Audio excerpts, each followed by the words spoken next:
ransomware. One system, even if it gets compromised, can lead into other systems getting compromised within the same VLAN or same network. So that again it becomes a cascading risk. Essentially, the bottom line is any organization where you have tight integration between multiple departments can have cascading risk.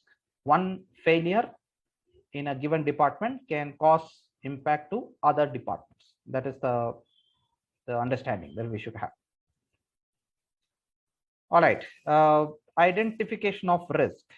Now we know that it is not an easy job to identify all the risk in a given environment, but there are few things that we can keep in mind with which we will be able to determine largely an accurate picture of your overall organization. The first one is knowledge of the organization. People who are generally tenured in the organization will get to know that. Then your internal external environments. This could be your various functions within your organization, plus the external stakeholders that plays a role in the functioning of organization. Historical information is all about what happened in the past for your organization. Was there any compromise that happened earlier? Which means you are already in the bad light, or from a hacker's perspective, they have already identified some vulnerabilities in the past. So there are possibilities that they can find out something more. Then threats that are viable.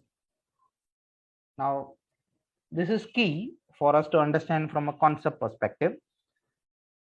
Threats are there everywhere, but we are required to look at only viable threats. For example, let's say volcanic eruption is a threat, but do we have it in India? No, we don't have any volcanoes or any volcanic activity in and around India, so it is not going to be applicable. Earthquake, yes, it is applicable because it has happened in multiple cities, and we know that there is some historical records as well, so that can potentially harm our organization. So that's why we as information security professionals should pick up threats that are practically possible to cause some impact or harm to the organization, not pick up threats that have a remote chance or no chance at all for causing any impact. A risk-aware team is a set of professionals who have good understanding of risk across the various platforms that we have within the organization, will help in identifying risk.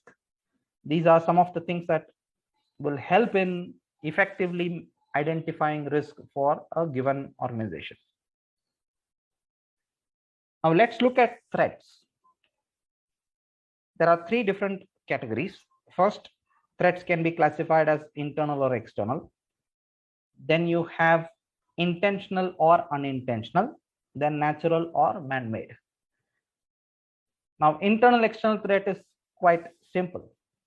Anything that is caused by, say, within the organization, whether it is a disgruntled employee or an insider threat, will come into internal threat. External is everything that is outside. It could be all the things that are surrounding our organization.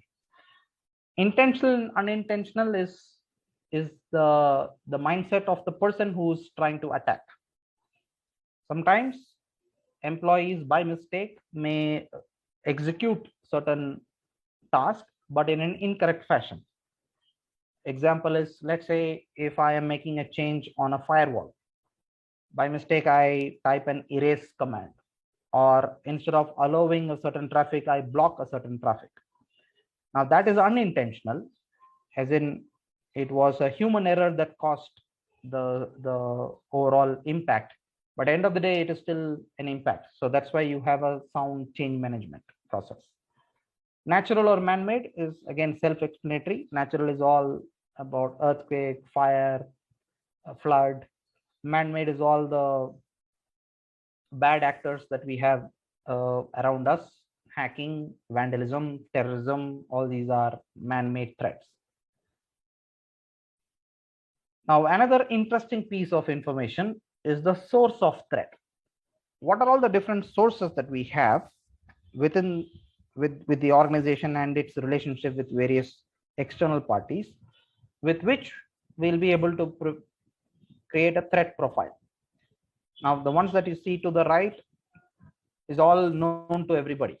We know that there are various external agencies through which we can leverage and use that information. Now, I'll call out a couple of things which not everybody would be aware of.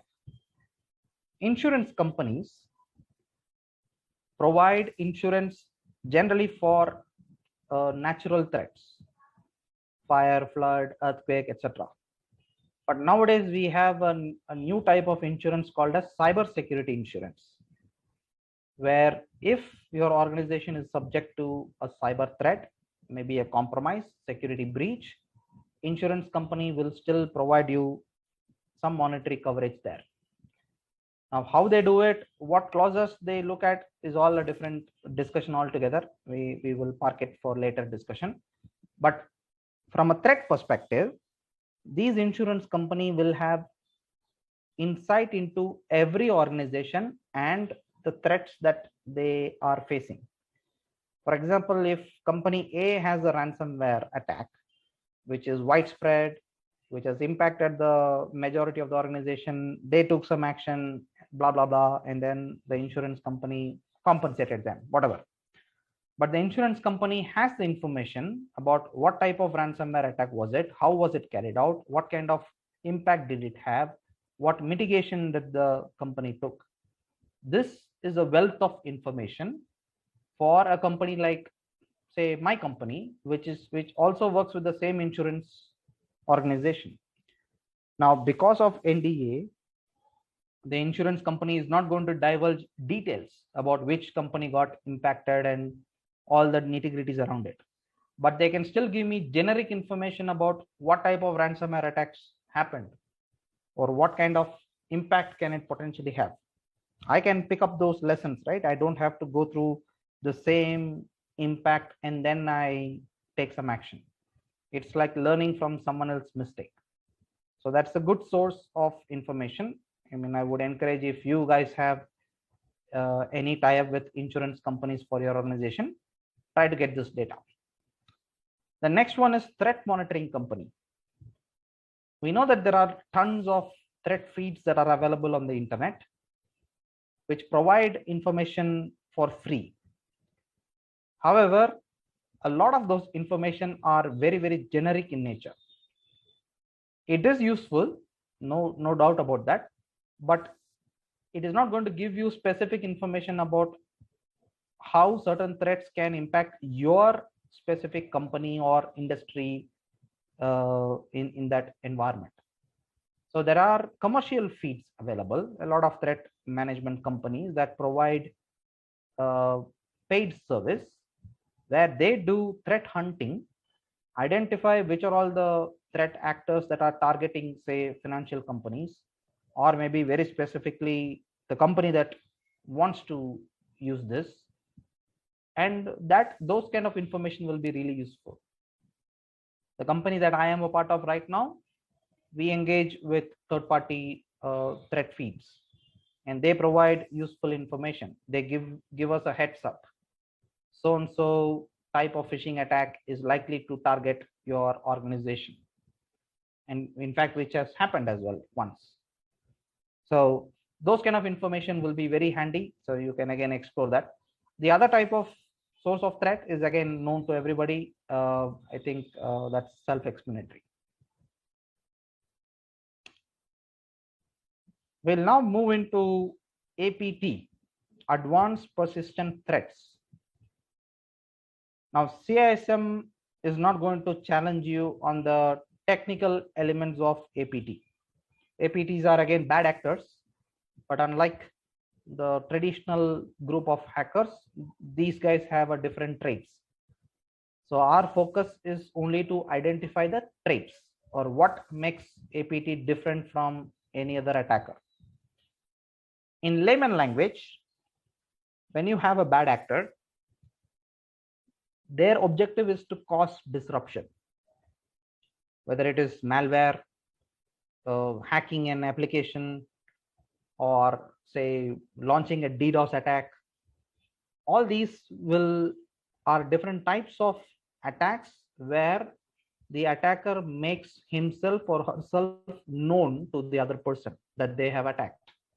If it is a DDoS attack, the person has launched an attack where the service of an application is brought down. So the company knows that there is an ongoing attack that has happened. If they have some good threat intelligence, they'll be able to identify who the person is as well. Similarly, anything related to say ransomware or malware, we know that the bad actor is going to ask for money, either through cryptocurrency or whatever means. But the bottom line is they are making themselves known to the company that is getting attacked. Now, APTs are not like that. These guys operate in stealth mode.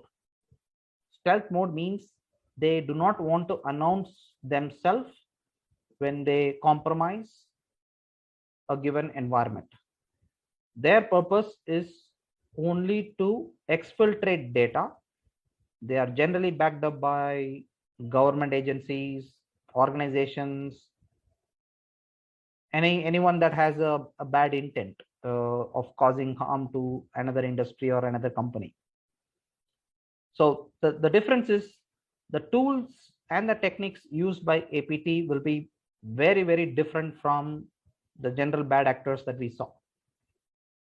In the first case, all the tools and techniques that they use will be to disrupt the organization, and that is going to be known to everyone.